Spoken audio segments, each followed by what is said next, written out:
अध्याय 2 उगाबू से बाहर। 3 दिन बाद उगाबू की ग्रैंड आर्मी शाही महल के सामने चौक में इकट्ठी हुई।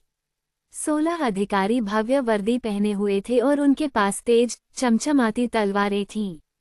प्राइवेट ने अपनी बंदूक उठाई थी और हालांकि यह बहुत बड़ा हथियार नहीं था, फाइल्स ने भयंकर दिखने की कोशिश की और इसमें इतना सफल रहा कि उसके सभी कमांडिंग अधिकारी चुपके से उससे डरने लगे।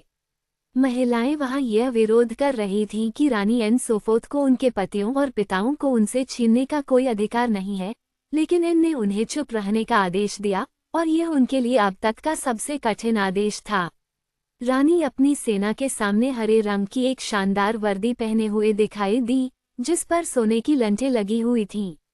उन्होंने बैंगनी पंख वाली एक हरे रंग की सैनिक टोपी पहनी हुई थी और इतनी शाही और गरिमा में दिख रही थी कि सेना को छोड़कर उगाबू में हर कोई खुश था कि वह जा रही हैं। सेना को इस बात का अफसोस था कि वह अकेली नहीं जा रही थी। पंक्तियां बनाओ, वह अपनी तीखी आवाज में चिल्लाए। सैले महल की खिड़की से बाहर झुककर हंसने लगा।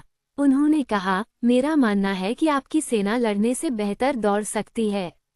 बेशक, जनरल बन ने गर्व से उत्तर दिया।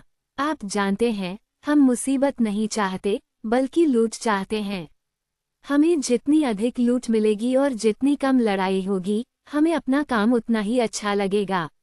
जहां तक मेरी बात है, फाइल्स ने कहा, मैं युद्ध और नरसंहार को किसी भी चीज से ज्यादा पसंद करता हूँ। नायक बनने का एकमात्र तरीका जीतना है, और सभी कहानियों की किताबें कहती हैं कि जीतने का सबसे आसान तरीका लड़ाई करना है। यही विचार है, मेरे बहादुर आदमी।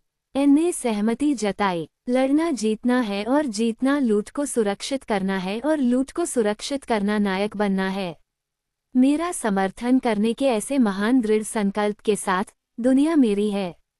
अलविदा, सैले। जब हम लौटेंगे तो हम अमीर और प्रसिद्ध होंगे। आओ जनरलों, चलो मार्च करते हैं। इस पर जनरलों ने सीधे खड़े होकर अपनी छाती बाहर निकाली।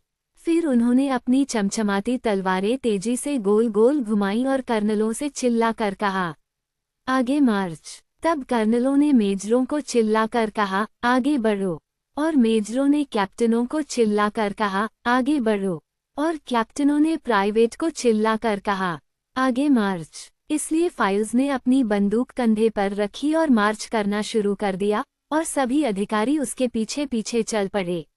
रानी एन सबसे आखिर में आई, अपनी महान सेना पर खुश थी और सोच रही थी कि उसने दुनिया को जीतने का फैसला बहुत पहले क्यों नहीं किया।